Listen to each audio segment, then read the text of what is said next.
J'aimerais vous parler de notre foi. À quoi est-ce que nous devons nous attendre de la part du Seigneur? Qu'est-ce que le Seigneur veut nous faire vivre? Quel est le plan que Dieu veut nous faire vivre? Il y a un plan. Nous pouvons tout rater, mais ce plan-là, nous ne pouvons pas nous permettre de le rater. Dans l'épître de Paul aux Romains, Paul parle d'un dessein, c'est-à-dire d'un plan. Romains chapitre 8. Pas loin du verset que tout le monde aime. Romains 8, le verset 28, tout le monde connaît.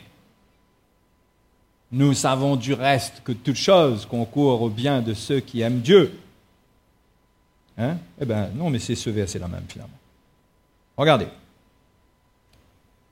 Nous savons du reste que toute chose concourt au bien de ceux qui aiment Dieu, de ceux qui sont appelés selon son dessein.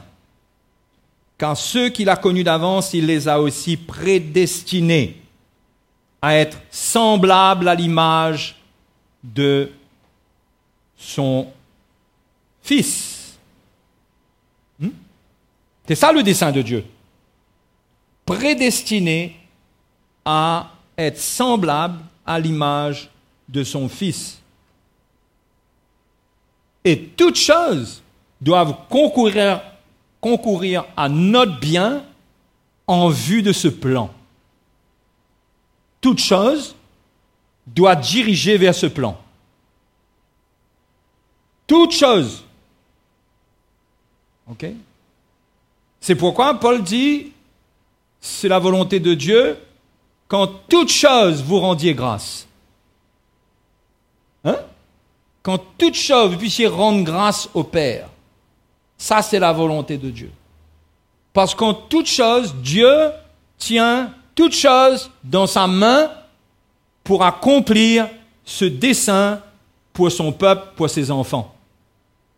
Et il n'y a rien qui arrive qui ne perturbe le Seigneur. Le trône de Dieu est imperturbable. N'importe quoi qui arrive, Dieu a toute chose sous contrôle, en contrôle, pour faire quoi? Pour amener son dessein, son plan pour chacune de nos vies. Ça peut être n'importe quoi. Mais ça parle des choses, surtout, qui peuvent produire la souffrance dans notre vie. La souffrance dans notre vie. Quand on regarde Romains chapitre 8, on voit que Paul parle beaucoup de la souffrance. Si vous prenez le temps, je vous encourage d'aller lire Romains chapitre 8. Si vous prenez un exemple, verset 17, Paul dit, « Or, si nous sommes enfants, nous sommes aussi héritiers, héritiers de Dieu et co-héritiers de Christ, si toutefois nous souffrons, comment? Avec lui, afin d'être glorifiés avec lui. Si nous souffrons avec lui, c'est une identification aux souffrances de Christ. Parce que là où il a souffert, la souffrance ne l'a pas vaincu. Et même qu'après la souffrance, il y a eu la mort, mais après la mort, il y a eu la résurrection. Donc souffrir avec Christ, c'est pour atteindre ce but, ce dessein de Dieu, ressembler de plus en plus à Jésus-Christ. C'est ça le dessein, le plan de Dieu pour chacun de nous. C'est pourquoi nous devons faire attention de nous laisser distraire par autre chose. Nous devons faire attention que ce qui nous arrive détourne notre pensée de ce plan. Parce que dans ce qui arrive, Dieu utilisera même ce qui arrive, ce qui est pénible, pour amener ce plan. Après cela, Paul parle à partir du verset 18, il dit « J'estime que les souffrances du temps présent ne sauraient être comparées à la gloire à venir qui sera révélée pour nous. Aussi la création attend-elle avec un ardent désir la révélation des fils de Dieu. » Hein? Alors voyez, les fils de Dieu, nous tous, nous serons révélés à la création quand nous aurons été totalement transformés à l'image de Jésus. Au travers de nous, il semblerait, la création elle-même attend cela parce que dans l'ordre, nous devons entrer dans la gloire de Dieu et la création sera restaurée après nous.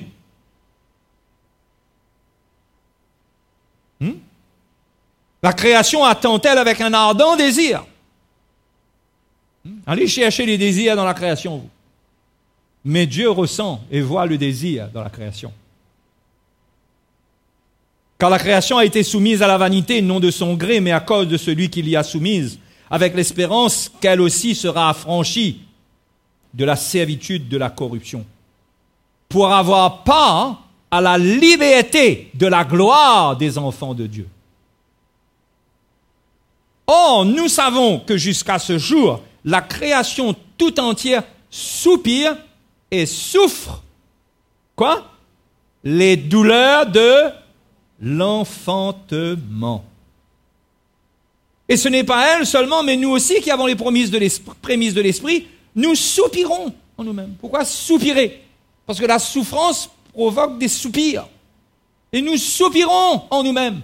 Quand nous souffrons avec Christ, nous voulons vivre cette expérience. Cette expérience, Paul l'exprime comme la souffrance des douleurs de l'enfantement. Les souffrances du temps présent, c'est là pour permettre l'enfantement de l'enfant de Dieu, du Fils de Dieu. Ça doit produire cela. Ça doit faire sortir Jésus-Christ de lui.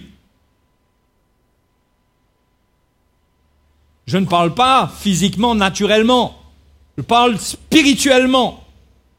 Parce que quand nous sommes nés de nouveau, nous avons reçu Jésus dans notre cœur.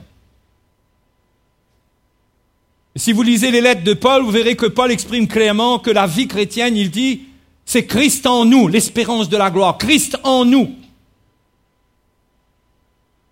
Dans Galates chapitre 4, il parle aux Galates comme à ses enfants. Il dit, mes enfants, pour qui je souffre de nouveau les douleurs de l'enfantement, jusqu'à ce que Christ soit formé en vous. Ils avaient perdu ça. Donc la vie chrétienne, c'est Christ en nous, c'est Christ formé en nous, c'est comme une femme enceinte. C'est Christ qui est mis en nous, c'est Christ qui est formé en nous, et c'est Christ qui vit au travers de nous.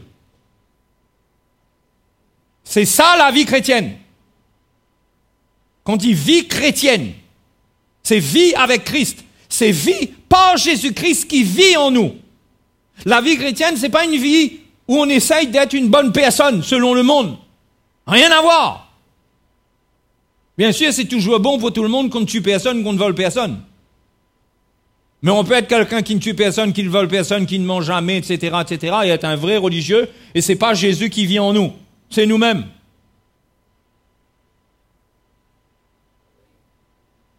Donc, on a un peu de vie ici dans l'homme?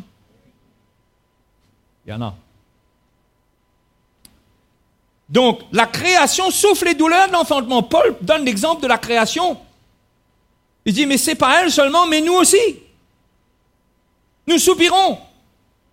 Nous souffrons les douleurs de l'enfantement. Parce que ce qui nous arrive, c'est pour que Jésus vive au travers de nous. Et si nous ne comprenons pas cela, je ne dis pas que dans tout ce qui nous arrive, nous devons juste rester les bras croisés et être résignés de notre sort. Mais je ne dis pas ça, mais nous devons voir plus loin alors que nous cherchons l'intervention de Dieu, le miracle de Dieu, pour notre corps, pour notre vie. Mais nous gardons les yeux sur la promesse de Dieu, sur ce que Dieu a promis qu'il veut faire. Et nous devons savoir que ce qui nous fait souffrir, c'est là pour concourir à notre bien, pour que le dessein de Dieu se réalise. Hein? Oh! Alléluia! Pour que le dessein de Dieu se réalise. C'est-à-dire que Christ soit formé en nous, que Christ vive au travers de nous, et un jour, Christ deviendra tout en nous. Il n'y aura plus de nous selon la chair, mais nous serons tous en Jésus-Christ, pleinement à son image, corps, âme et esprit. Alléluia. Mais sur cette terre, nous devons apprendre à souffrir avec Christ. À souffrir avec Christ. C'est pourquoi on parle souffrir avec, c'est là que ça rejoint le terme, l'expression prendre sa croix. Prendre sa croix, souffrir avec. Comprendre que si Jésus a souffert, il est mort, il est ressuscité. Moi aussi, il y a un plan pour moi de souffrance. Dans ce plan, Christ est formé en moi. Et plus il est formé en moi, plus il va s'exprimer au travers de moi. La vie va être autre chose. C'est pourquoi les disciples seront persécutés. Parce que de même que Jésus a été persécuté, plus Christ va s'exprimer au travers de nous, plus nous serons persécutés. Parce que le disciple n'est pas plus grand que le maître.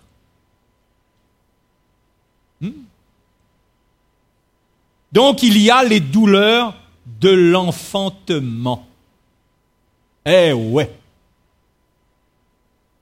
C'est bien beau pour une femme de dire, chérie, on va avoir un enfant, mais elle sait ce qui l'attend. Avant ce moment, il y aura une phase de souffrance. C'est peut-être pas la règle pour tout le monde, mais c'est quand même la règle générale.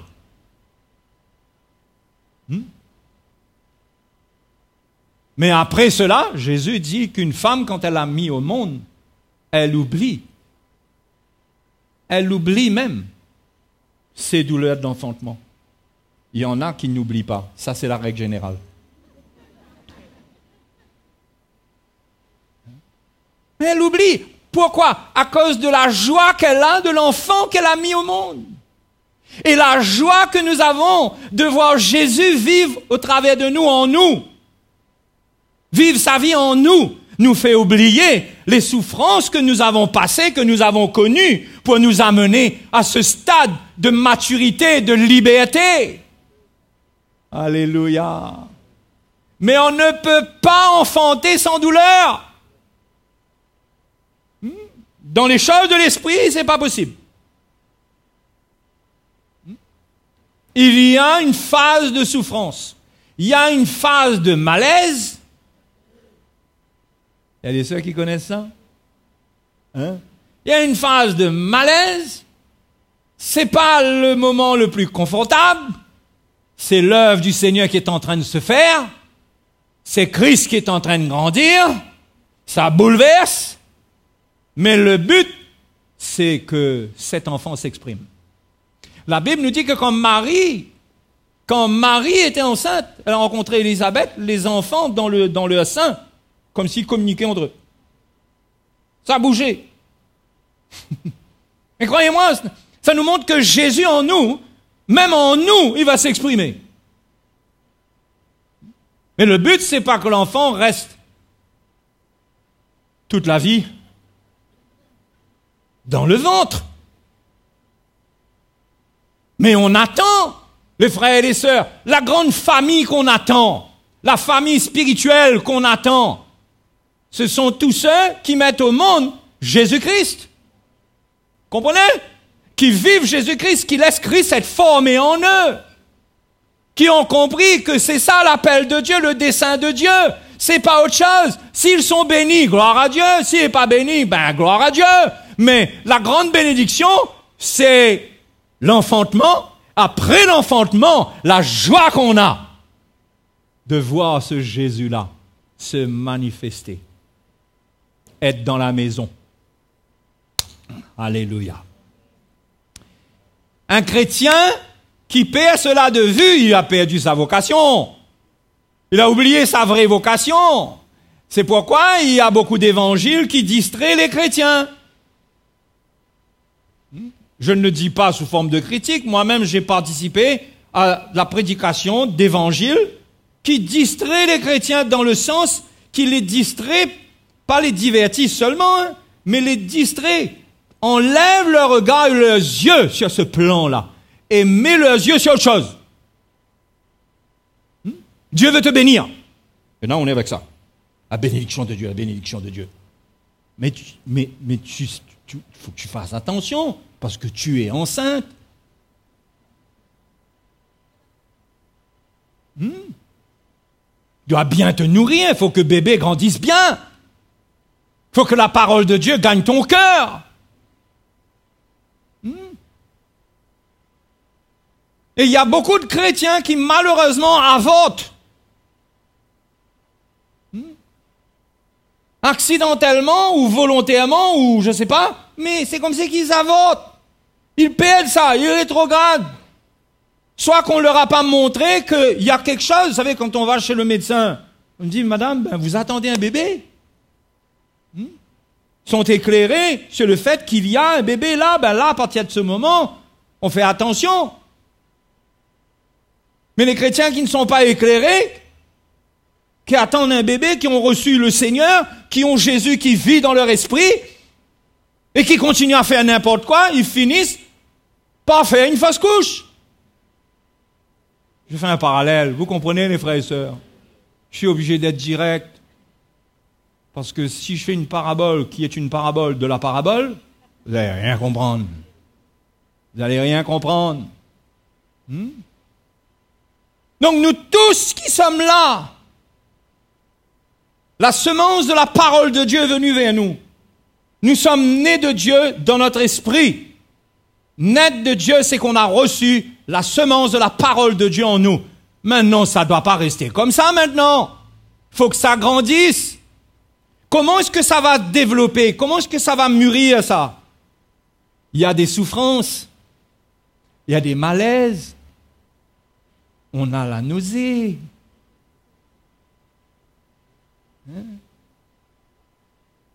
On dirait que notre chair même ne veut pas de ça. Ça lutte. Mais il faut supporter. Il faut endurer. Et c'est pareil dans l'esprit. On endure le travail du Seigneur. On supporte le travail de Dieu. Quand Dieu nous châtie, Dieu nous corrige. Dieu nous parle, Dieu nous ramène, Dieu nous redresse. De temps en temps, il met un petit peu de musique sur le ventre pour faire plaisir à ce bébé-là.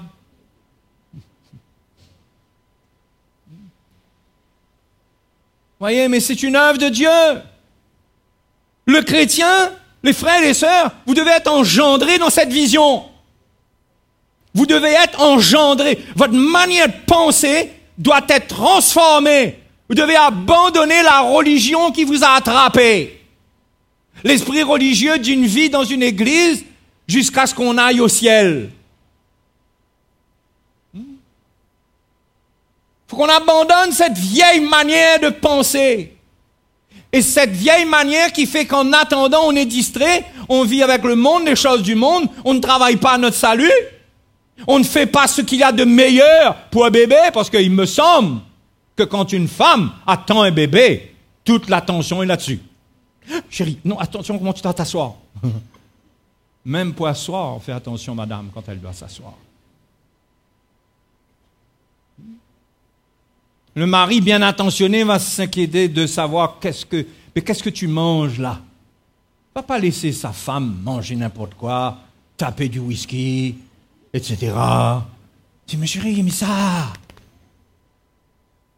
Il y a une attention. On fait attention. On fait attention où on va, qui on fréquente. On fait attention d'aller dans des foules où on peut être bousculé. On fait attention. C'est trop précieux. Mais on ne voit pas à quel point Jésus en nous, c'est tellement précieux. On ne doit pas nourrir le Seigneur avec du légalisme, avec de la loi, avec des principes. On a besoin d'une vie, on a besoin de la révélation. On a besoin de quelque chose de spécial. C'est le Fils de Dieu en nous. Dieu nous a fait une grâce extraordinaire. Oui, Marie était contente. Elle était contente. Hein? L'ange est venu lui annoncer une bonne nouvelle. Marie, à qui Dieu a fait une grâce. Mais mes frères et mes sœurs, dans l'esprit, Dieu nous a fait la même grâce. Oh, je vous apprends quelque chose ce matin. Pas dans votre chair, dans l'esprit. Dieu vous accorde, vous et moi, la même grâce. Avoir la semence du Fils de Dieu en nous et avoir Jésus qui grandit en nous, qui doit grandir en nous et qui doit vivre sa vie en nous. C'est pourquoi Paul dit dans Galates chapitre 2 verset 20 il dit j'ai été crucifié avec Christ et si je vis maintenant ce n'est plus moi qui vis mais c'est le Fils de Dieu. C'est lui qui vit en moi. C'est ça la vie chrétienne, c'est Jésus qui vit en moi. C'est ça qu'il faut viser mes frères et mes sœurs. Mais tant qu'on ne vise pas cela, on va être un chrétien misérable, malheureux. On va aller nulle part. On va être bloqué. Moi, une petite situation, au lieu de voir que là-dedans, Dieu a un plan pour que justement, il y a une souffrance, il y a une situation, c'est appelé, ça c'est appelé. Si je prends cela avec Jésus-Christ, je prends ma croix dedans, c'est appelé à amener l'enfant vers l'enfantement, à mûrir. Le but c'est ça. À être en bonne santé et jusqu'à ce qu'il soit enfanté au travers de moi. Frères et sœurs, il faut voir cet appel. Il est urgent pour vous de voir cela, de ne pas être satisfait, de venir à l'église. Nous, on n'a pas de problème, nous, on vous aime, vous venez à l'église. Jusqu'à l'avènement du Seigneur, on est content que vous veniez à l'église, tant que vous faites pas n'importe quoi et que vous êtes bien, ou vous vivez pas dans le péché. Mais la vie chrétienne, c'est pas ça. C'est pas ça, la vie chrétienne. Il faut que chacun accepte le défi de l'évangile. Le défi de l'évangile, c'est recevoir Jésus et c'est de se mettre à l'œuvre pour que ce Jésus-là s'exprime.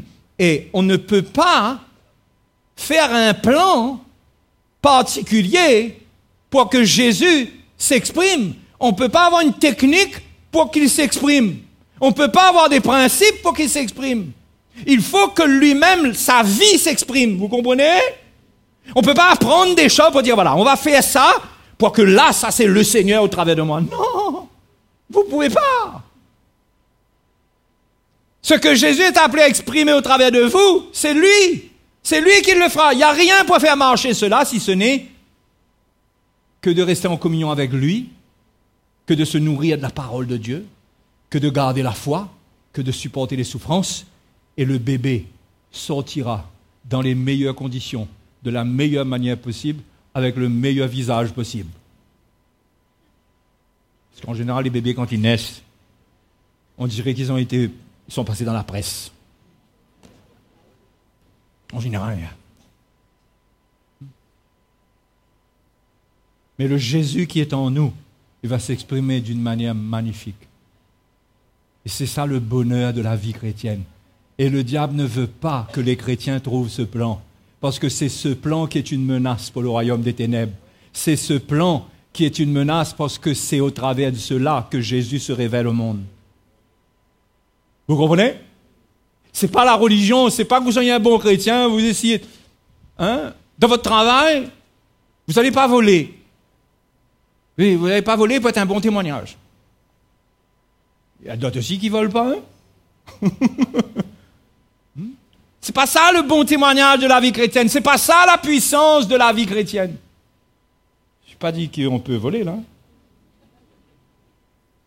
Mais c'est pas ça la puissance de la vie chrétienne. La puissance de la vie chrétienne, c'est Jésus au travers de moi.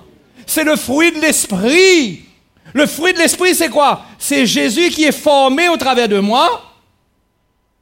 Le fruit de l'esprit, c'est pas la manifestation de l'esprit. Le fruit de l'esprit, c'est ce que l'esprit produit en moi. L'esprit produit en moi le caractère de Christ. Son amour, sa joie, sa paix, sa patience, sa douceur, sa tempérance, etc., sa fidélité. C'est ça qu'on est appelé à vivre. Et tant qu'on n'est pas avec ça, on est frustré de notre vie chrétienne. On peine à persévérer. On lutte. C'est dur. Et là, quand on est comme ça, on a soif de beaucoup d'enseignements, beaucoup d'explications de beaucoup de choses. On croit que ça là, ça va, c'est ça, oui, c'est ça que j'ai besoin. Ça va gonfler ta tête. Tu as besoin du message de la croix pour apprendre à t'identifier aux souffrances de Christ, pour que Christ soit enfanté au travers de toi. Alléluia. C'est ça la vie chrétienne. Vous êtes prêts à prendre le défi? Si vous essayez de vivre une autre vie chrétienne, vous serez malheureux. On aura pitié de vous. Et même moi, même si je suis comme ça, on aura pitié de moi, mais on ne peut rien faire pour moi, parce que ma croix, il faut que je la prenne. Je peux pas dire à quelqu'un, prends ma croix, je peux pas m'inventer un Simon de Sirène et m'appuyer là-dessus pour dire à quelqu'un peut prendre ma croix. Un petit morceau pour t'aider. Mais quand on arrive là-haut, là, c'est toi qui seras crucifié. On peut pas. Donc, dans ce plan-là, ce plan de rédemption de notre corps, la Bible dit, ce plan de rédemption, au final, nos corps même seront glorifiés. Si nous souffrons avec lui, afin d'être glorifiés avec lui. Donc, la question, c'est comment est-ce qu'on prend les souffrances de notre vie? Est-ce qu'on murmure? Est-ce qu'on se plaint? Est-ce qu'on attaque les autres? Est-ce que ce sont les autres qui sont responsables? Est-ce qu'on gâte notre cœur? C'est quoi? Attention, te mettre trop en colère, bébé là dans le ventre. Tu risques de le perdre. Garde ton cœur pur.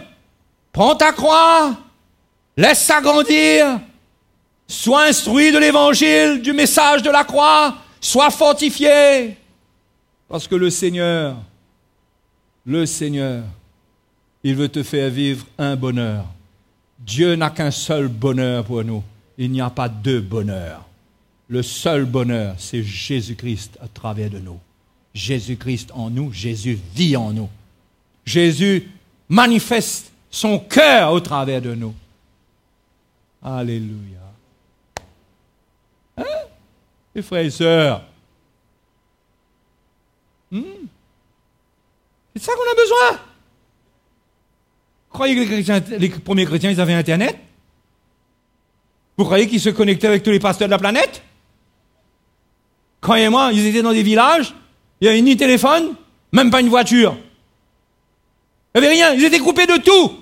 Mais ils avaient saisi que la vie chrétienne, c'était ce qu'ils faisaient avec leur vie.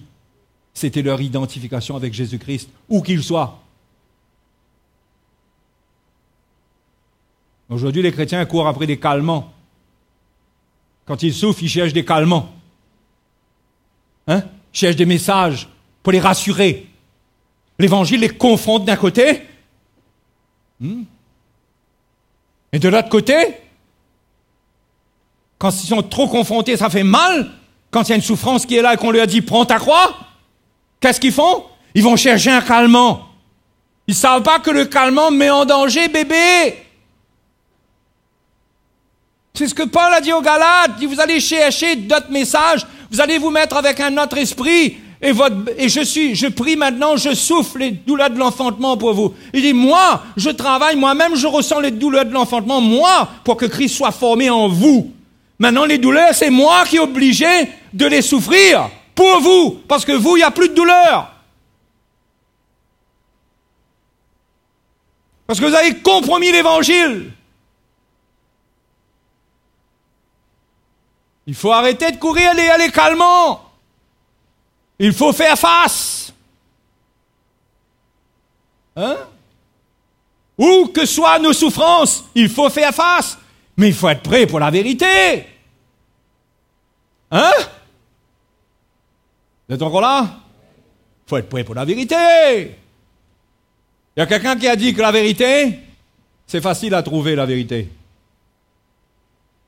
Elle dit, mais c'est beaucoup plus difficile de ne pas fuir loin de la vérité. Facile à trouver. Vous êtes là, vous entendez la vérité. Plus difficile de la supporter. Parce que elle ne change jamais ses repères, ses références. Son fil à plomb ne bouge pas. Vous êtes de travers, mais ça reste comme ça. Il faut faire face.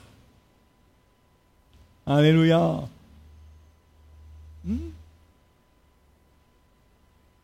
Donc il y a des douleurs d'enfantement. Paul dit pour avoir part à la liberté de la gloire des enfants de Dieu. Dans l'Épître aux Galates, vous voulez y aller avec moi? Allez, on va aller voir l'Épître aux Galates ensemble.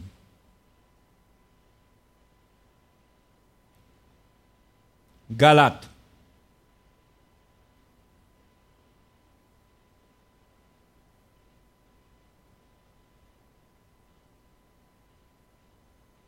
Chapitre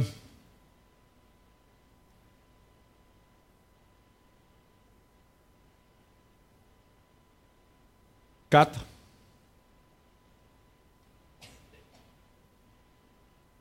Et il faut que je vous encourage. Et je prie vraiment, sincèrement, qu'on comprenne que la vie chrétienne, c'est avoir la foi. C'est avoir la foi. C'est croire. C'est croire. Parce que c'est la foi qui amène ce plan. C'est pas ce qu'on peut faire. Vous vous souvenez de ce que les Juifs sont venus voir Jésus et dire à Jésus, mais que devons-nous faire pour faire les œuvres de Dieu? Qu'est-ce que Jésus leur a dit? L'œuvre de Dieu, c'est que vous croyez en moi. Il voulait faire les œuvres, Jésus leur parle de l'œuvre. Parce que l'œuvre, c'est le dessein dont je vous parle là. L'œuvre de Dieu. Qu'est-ce que Dieu veut faire dans la vie de son peuple? Eux, ils veulent faire les œuvres. Ils veulent voir les miracles, ils veulent voir tout ça. Nous aussi, on veut voir des miracles. Et gloire au Seigneur. Dieu nous fait grâce. Mais il y a une œuvre qui dépend de la foi. L'œuvre de Dieu, c'est que vous croyez. On va voir l'importance qu'il y a de croire. Chapitre 4, verset 21. Dites-moi, vous qui voulez être sous la loi, ne comprenez-vous point la loi? Car il est écrit qu'Abraham eut 2 fils. Un de la femme esclave, qui s'appelait comment? Le fils. Ismaël, la femme. Agar. Un de la femme esclave et un de la femme libre. Libre. Vous vous souvenez? Paul a dit avoir part à la liberté. Devenir libre. On va voir qu'est-ce qu'il y a dans cette liberté. Mais celui de l'esclave, naquit, c'est le verbe naître. C'est pas naquit derrière le truc là. Non. Naquit. Mais celui de l'esclave naquit selon la chair. Et celui de la femme libre, la femme libre c'est qui? C'est Sarah, dont le fils Isaac. Waouh! Celui de la femme libre naquit en vertu de la promesse.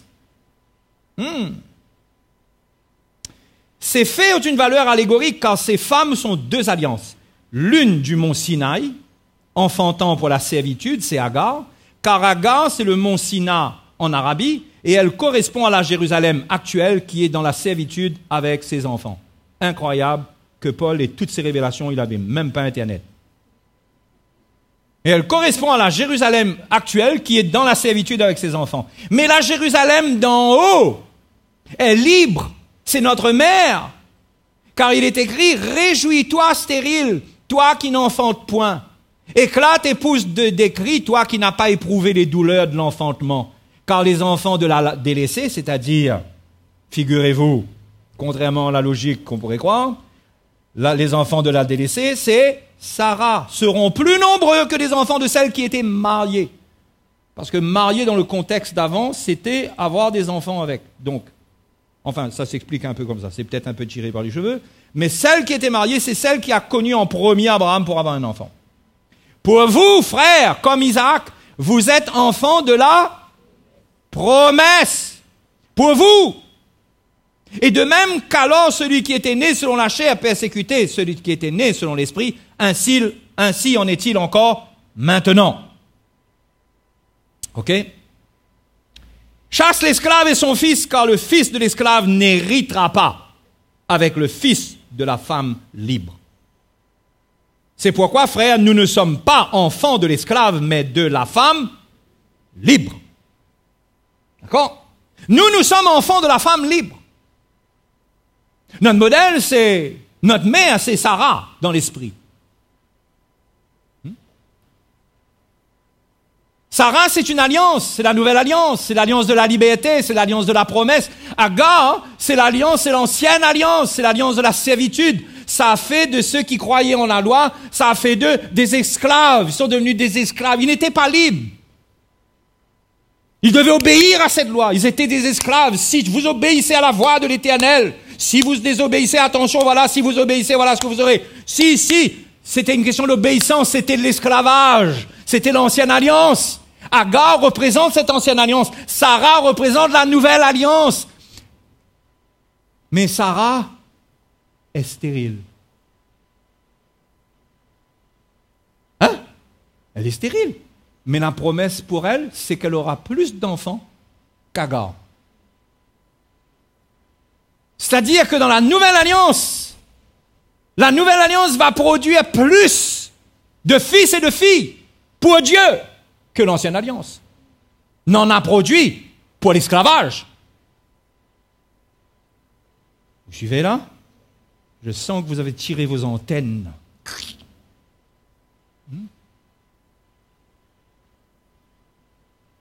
Maintenant, le fils de la femme esclave naquit selon la chair. C'est-à-dire que la naissance d'Ismaël reposait sur la capacité naturelle d'Abraham et de Agar de faire un enfant. Il n'y avait pas de miracle dedans. Qui me suit? Puisque Agar était en âge d'avoir des enfants. Sarah, voyant que ça tardait, a dit à Abraham, c'était la coutume de l'époque, prends ma servante, elle fera un enfant, dès qu'il naît, je le mettrai sur mes genoux, ça sera mon enfant. Ok? Mais Agar a mis au monde un enfant d'une manière tout à fait naturelle. Tandis que Sarah, elle a mis au monde Isaac par un miracle. Est-ce que vous me suivez? Je prends mon temps parce qu'il paraît que je vais trop vite parfois. Par un miracle. Elle était stérile. Elle n'était plus en âge d'avoir des enfants. Et nous, c'est le même sort pour nous. Nous sommes incapables, non pas de faire naître Isaac, nous sommes incapables de faire naître le Fils de Dieu au travers de notre vie. Nous sommes par nature stériles. Nous ne pouvons rien faire. C'est pourquoi il faut faire attention quand, sans les moyens de Dieu, sans la promesse de Dieu, qui est en relation avec la liberté, on est en train, soi-disant, de manifester la vie de Jésus. Non, c'est pas la vie de Jésus qu'on est en train de manifester. Parce que ça, c'est un miracle. On ne peut pas fabriquer ça. On ne peut pas faire ça. On ne peut pas dire, oui, je vais. Non, tu vas pas.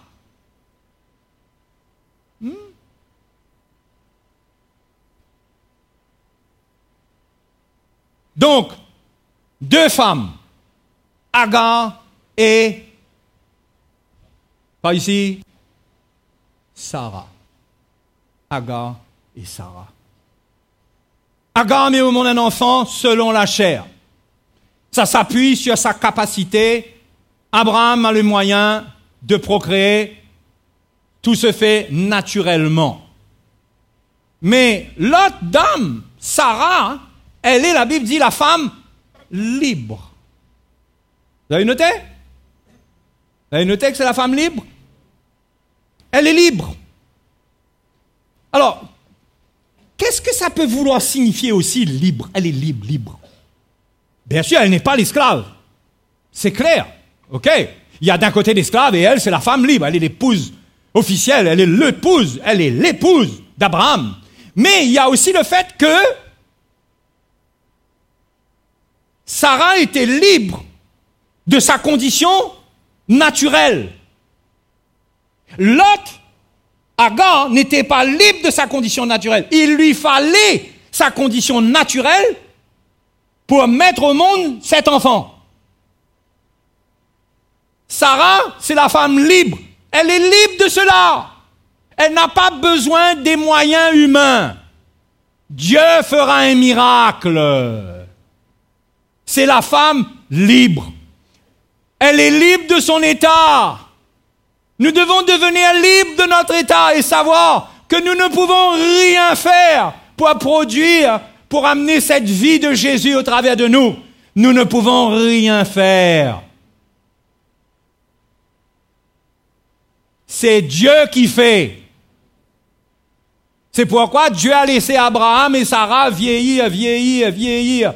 Arrivé à un moment où ils n'étaient plus en état, et la Bible dit dans Romains chapitre 4 que Sarah n'était pas en état d'avoir des enfants. Verset 17. Je t'ai établi père d'un grand nombre de nations. Il est notre père devant celui auquel il a cru. Dieu qui donne la vie aux morts. Et qui appelle les choses qui ne sont point comme si elles étaient. Sarah était libre d'être ce qu'elle était, bien qu'elle a lutté. Mais normalement, elle est appelée à être libre de son état. Elle a une promesse. La promesse doit suffire. Mais elle a la promesse que Dieu, au travers d'elle, mettra au monde une postérité pour Abraham. La promesse est suffisante. Dieu a parlé. Agar n'a pas la promesse. Agar utilise des moyens purement naturels. C'est une femme féconde qui peut donner des enfants. Il n'y a pas besoin de promesse. Sarah a besoin de la promesse. Maintenant, elle est vieille. Mais Dieu est celui qui donne la vie aux morts. Nécros. Vous savez, c'est quoi le mot grec nécros?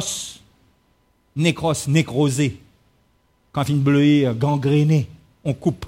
Nécros, rien. Et même la Bible, quand la Bible parle comment elle était plus en état d'avoir des enfants, elle était nécrosis. En elle, c'était mort. Les frères et les sœurs, ça parle de la nouvelle alliance. Nous sommes morts, nous étions morts dans nos péchés. Mais Dieu nous a rendus à la vie avec Jésus-Christ. Dieu a fait un miracle quand nous avons cru. Pas quand nous avons fait quelque chose. Quand nous avons cru, Dieu a fait un miracle comme pour Abraham. Abraham a cru la promesse de Dieu. Notre vocation, c'est croire. Les frères et les sœurs, c'est croire. Dites à votre voisin, ta vocation, c'est croire.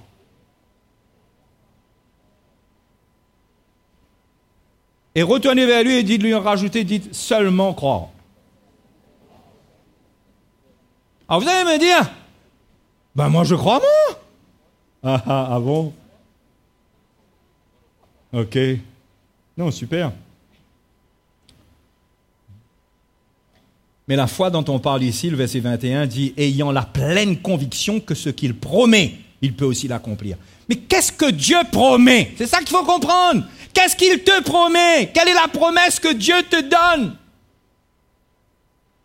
Toi comme moi, quelle est la promesse que Dieu te donne comme la promesse qui a été faite à Abraham, la promesse qui a été faite à Sarah?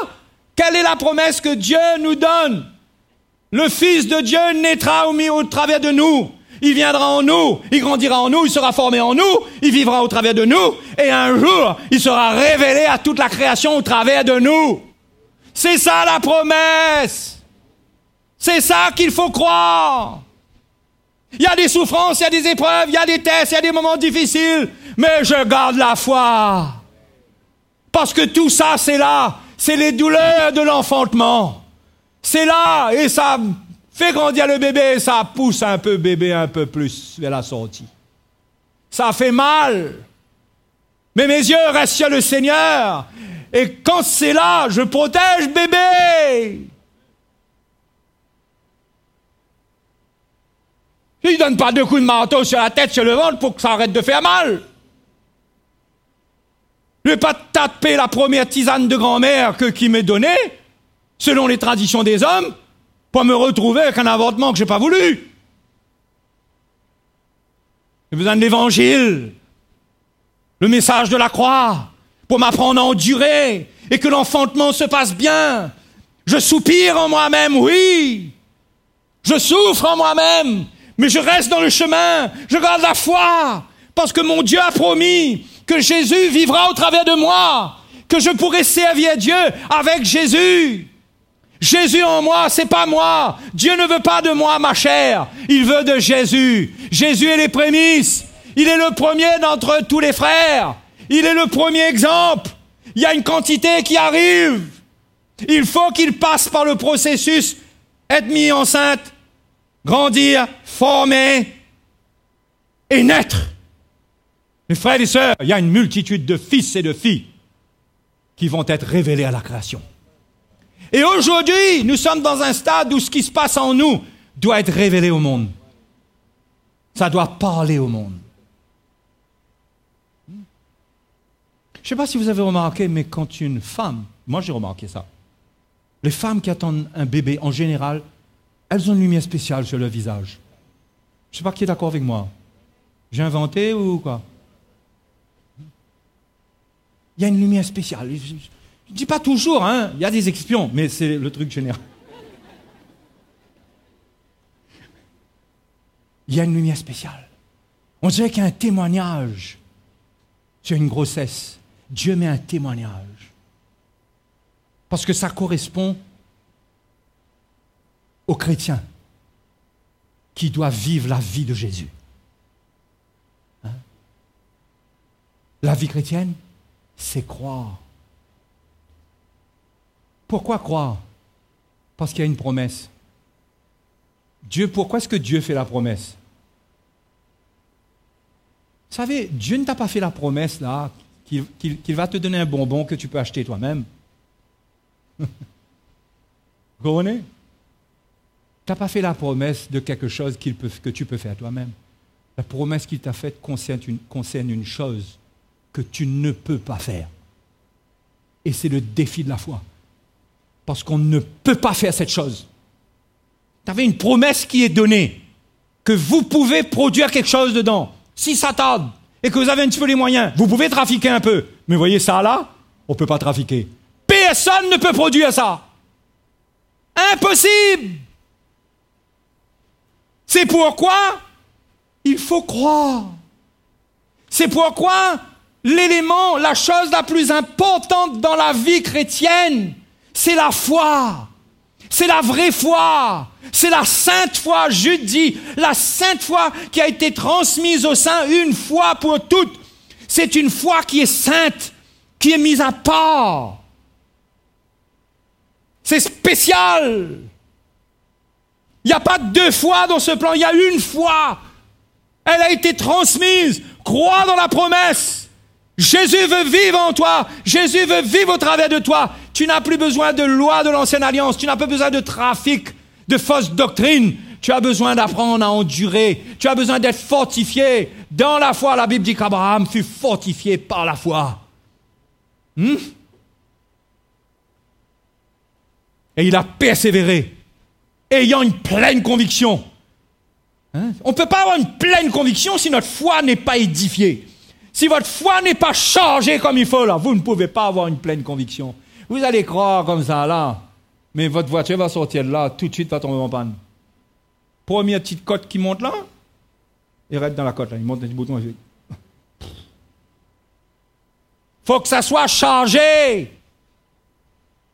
C'est pourquoi la foi vient de ce qu'on entend. Et ce qu'on entend vient de la parole de Christ.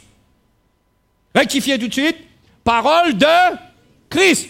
Ouais, mais pareil, frère, parole de Christ, parole de Dieu. Il y a une petite distinction.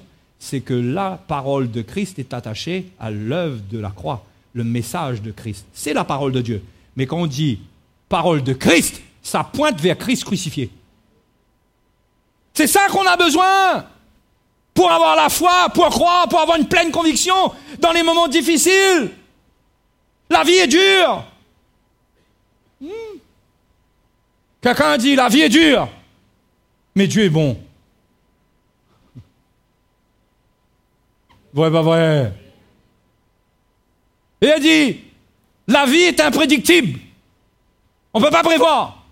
Mais Dieu est souverain. Dieu est souverain. Si on regarde la vie. La vie est injuste, il a dit. Mais Dieu est juste. Si vous passez votre temps à mettre vos yeux sur la vie, vous allez périr. Il faut garder les yeux sur qui? Sur Jésus. Jésus. Alléluia.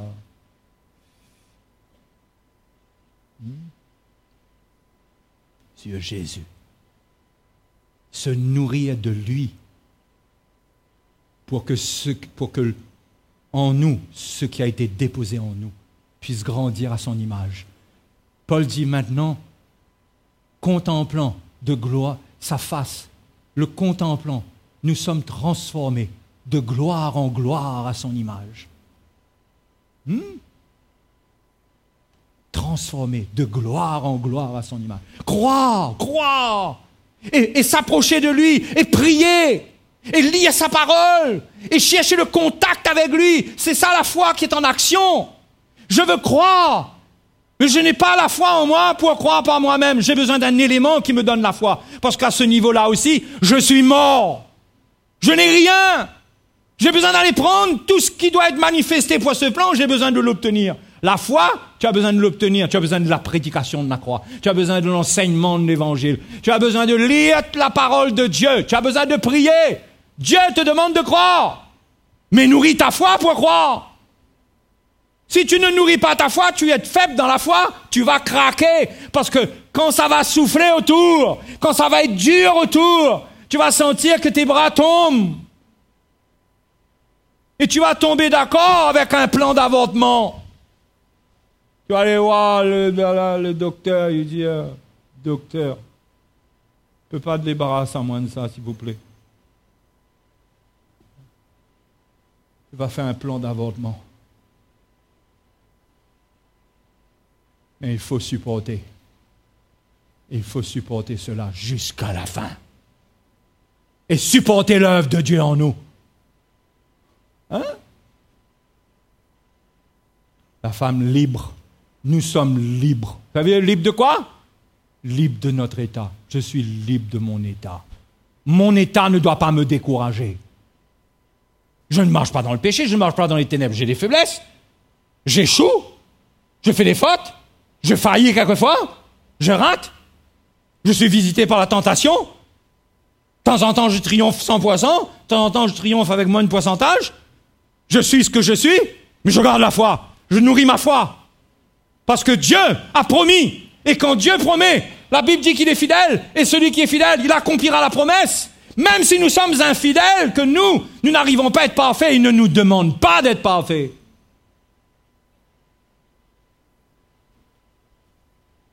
La condition, c'est pas que tu restes comme tu es, si tu veux hériter. Parce que tu n'hériteras pas si Jésus n'est pas formé en toi. Parce que l'héritage n'est pas pour toi. Nous sommes co-héritiers avec Christ. Nous ne sommes pas héritiers. Nous sommes co-héritiers. Bien sûr, nous devenons héritiers, mais nous sommes co-héritiers avec Christ. C'est-à-dire que c'est par Jésus-Christ que tout nous est donné. C'est par Jésus-Christ que tout nous est donné.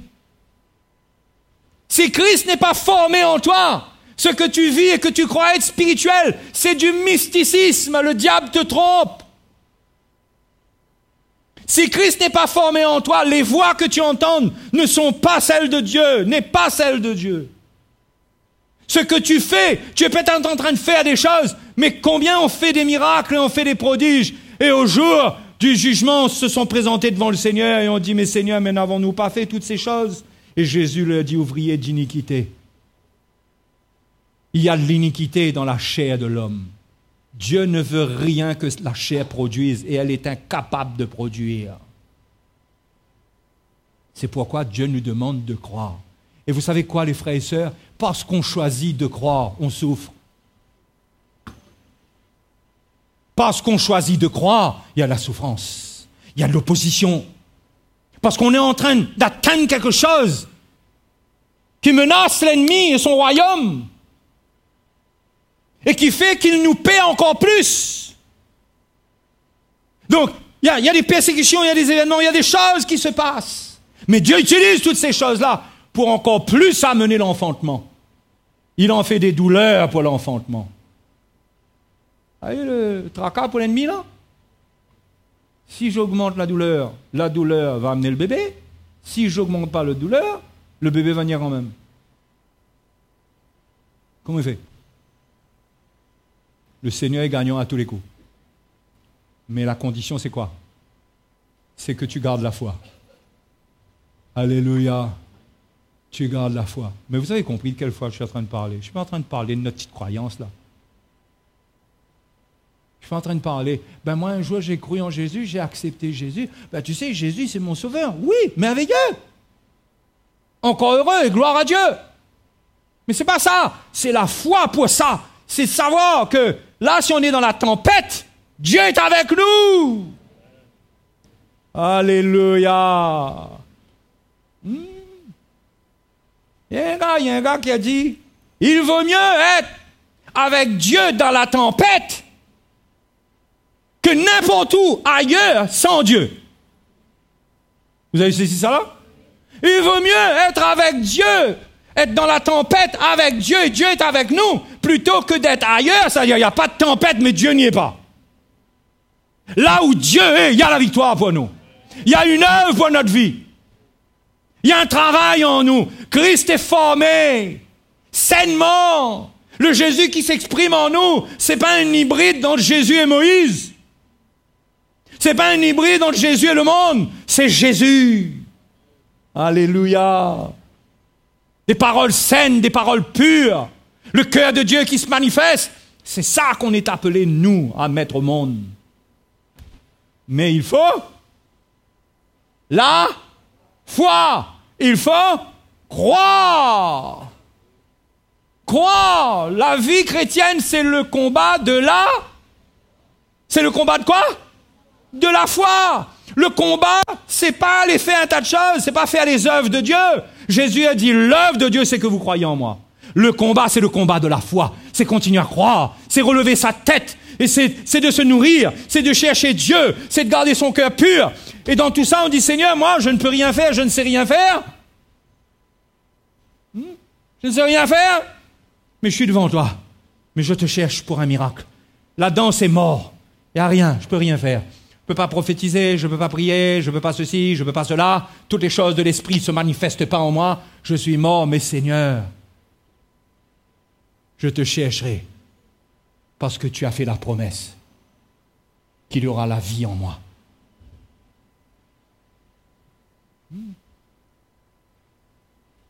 Qui veut vivre ça? Vous voulez ce plan-là? Je vais vous dire, moi, ce plan-là teste les chrétiens. Parce que ceux qui sont charnels, ils fuient cet évangile-là. Ils ne vont pas vouloir de cet évangile-là. Vous croyez qu'ils vont vouloir de quoi? Ils vont vouloir des petits enseignements, ils vont vouloir des explications de la Bible, ils vont vouloir des petites promesses qu'on promet, que Dieu a promis ceci, promis cela, promis ceci, promis cela. Ah, c'est merveilleux, Dieu. Merveilleux. Moi, je ne dis pas qu'il y a plein de promesses du Seigneur pour nous, mais on distrait le peuple de Dieu de lui dire, regarde la croix. Regarde les souffrances de Christ. Amène ta vie en conformité avec ça. Accepte et Dieu va faire une œuvre extraordinaire dans ta vie. Et frères et sœurs, la Bible nous dit une chose. Pour finir, je vais vous dire cette chose. La Bible nous dit une chose. Après avoir souffert un peu de temps, lui-même vous perfectionnera, vous affermira. Au final, il dit, vous rendra inébranlable. Après avoir souffert un peu de temps, Dieu qui est fidèle, après. Donc, quand un chrétien n'accepte pas l'œuvre de Dieu dans sa souffrance, ne s'humilie pas, ne garde pas son cœur, peut-être, je dis bien peut-être, qu'il prolonge son temps de souffrance. Parce que le travail qui doit se faire ne se fait pas. Donc on dirait que ça tarde et ça tarde et ça tarde. Pas dans tous les cas, hein. Je ne parle pas d'une manière radicale. Mais dans beaucoup de situations, le chrétien a besoin de comprendre. Dieu n'a pas planifié qu'on souffre tout le temps. Mais il y a un temps pour souffrir, il y a un temps pour nous affermir, et dedans nous rendre inébranlables, et le travail de Dieu se fait. On sort de là victorieux.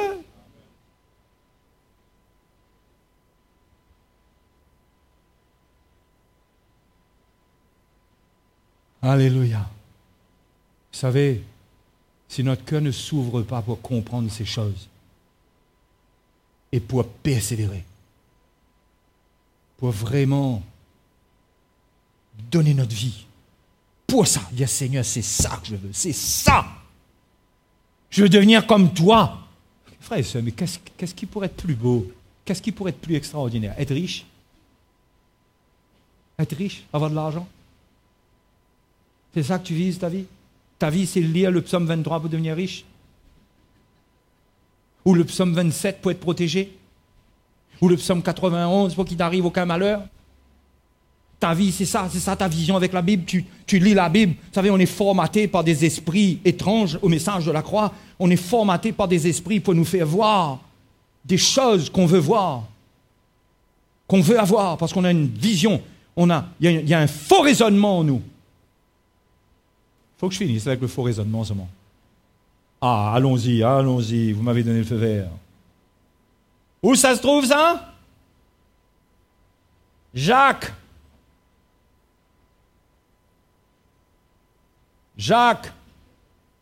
chapitre 1er, Jacques. Chapitre 1er, verset 21. C'est pourquoi, rejetant toute souillure et tout débordement de méchanceté, recevez avec douceur la parole qui a été plantée en vous.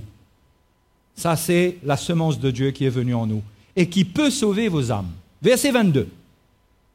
Mettez en pratique la parole et ne vous bornez pas à l'écouter en vous trompant vous-même par de faux raisonnements. Voilà notre ennemi. Notre ennemi, c'est les faux raisonnements. C'est-à-dire, ce sont les raisonnements qui nous empêchent de croire. Qui nous empêchent de vivre la vraie foi. Il dit, mettez en pratique. Il dit que l'évangile vous visite, fortifie ta foi, mets en pratique, va chercher le Seigneur, crois en lui, mets-toi à l'œuvre, sers le Seigneur comme tu es. Il y a des gens qui croient que quand on leur dit qu'il faut servir le Seigneur, on leur demande d'être quelqu'un qu'ils ne sont pas. Il faut que tout d'un coup, ils soient qualifiés pour le service. Non, amène ta vie comme elle est. Il n'y a pas de qualification. Qualification, c'est un cœur pur. Si ton cœur est mauvais, il faut rester chez toi, il faut te mettre à genoux, 40 jours de jeûne, etc. Enfin, si le cœur n'est pas bon, si le cœur est mauvais, il faut chercher le Seigneur pour que là-dedans, ça s'adoucisse, sinon... Mettez en pratique la parole et ne vous bornez pas à l'écouter en vous trompant vous-même par de faux raisonnements. Car si quelqu'un écoute la parole et ne la met pas en pratique, il est semblable à un homme qui regarde dans un miroir son visage naturel et qui, après s'être regardé, s'en va et oublie aussitôt comment il était.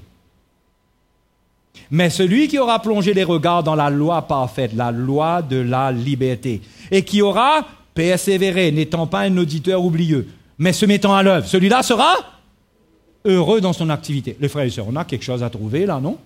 Ça parle d'un bonheur. Vous m'accordez 5 minutes de bonheur, là? Vous découvrir le bonheur?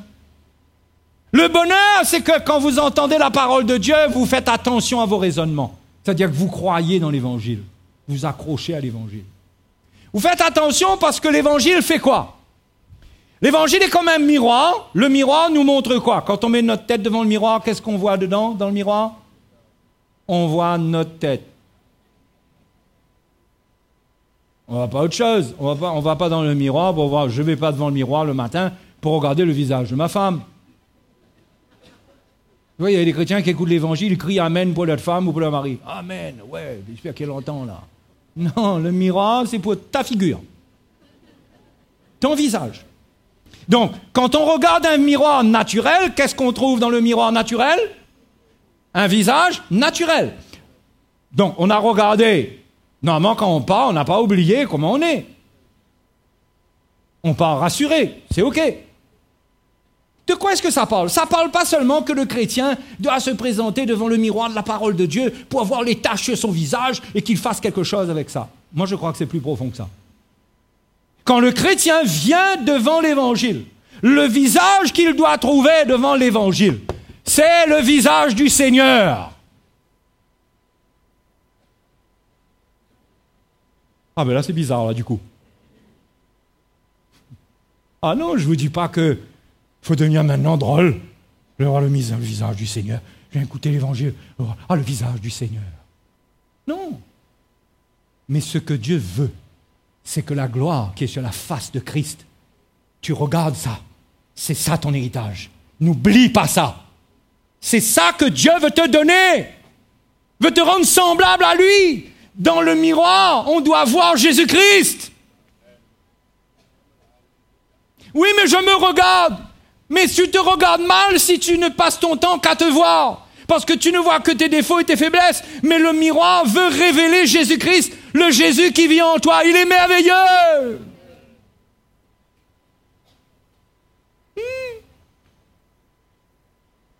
Le Jésus qui vit en nous, il est merveilleux.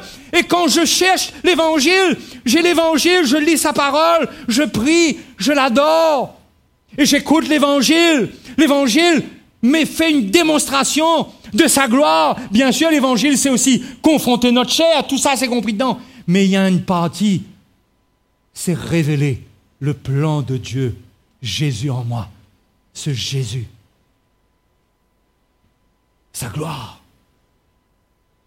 Dis donc, quand tu écoutes la parole, mets-la en pratique. Ce que tu as vu de Jésus, va le faire. La gloire que tu as ressentie, va la manifester parce que ça a pris ton cœur. Mais si tu as des faux raisonnements, tu vas laisser ça s'évaporer. Si ton cœur se gâte, tu vas perdre cette gloire qui t'a visité. Quelque part, tu vas perdre. Mets-la en pratique, ce que tu as vu de Jésus, l'encouragement qu'il amène dans ta vie. Mets-le en pratique, c'est le Seigneur. Change ta manière, ta conduite avec tes enfants, avec ta famille, avec l'Église. Arrête de dormir. C'est le Seigneur. Amène ta contribution parce que la gloire de Christ te révèle cela. Ce n'est pas une loi qu'il met en toi, mais il nous attire vers des choses qui sont saines, qui sont bonnes. Mets en pratique le visage qu'on est appelé à voir, les frères et les sœurs. C'est Jésus-Christ crucifié pour mettre à mort notre chair. Mais Jésus-Christ glorifié pour nous encourager qu'on est sur le chemin. Qu'il ne faut pas se décourager. Il ne faut pas laisser l'épreuve gâter notre cœur. Il ne faut pas laisser l'épreuve nous faire abandonner la course. Mais il faut persévérer. Parce que la gloire que je vois, c'est pour moi, c'est mon héritage. Amen. Amen. Faut qu'on continue. Et que Dieu ouvre ce miroir devant nous. Miroir, dis-moi, qui est le plus beau? Ce miroir-là dit c'est Jésus. C'est lui le plus beau. Il n'y a pas comme lui. Et ce Jésus-là, il vit en toi. Il cherche le moyen de vivre en toi. Mais peut-être qu'il n'y arrive pas parce que tu es charnel, parce que tu ne le cherches pas, parce que tu te méprises, parce que tu n'as pas vu la beauté de la gloire de Christ pour ta vie. et tu as une manière de te regarder qui te rabaisse à un niveau qu'il ne veut pas, il a quelque chose de glorieux pour toi. Demain soir, rendez-vous ici. Allons nous mettre debout. Et on prie. On passe un moment dans la prière pour dire, Seigneur, je n'ai pas tout le temps de me tenir devant un miroir. Après, quand je sors de là, j'oublie. J'oublie le visage. Révèle-moi ce visage. Révèle-moi la gloire de Christ. Révèle-moi, Seigneur.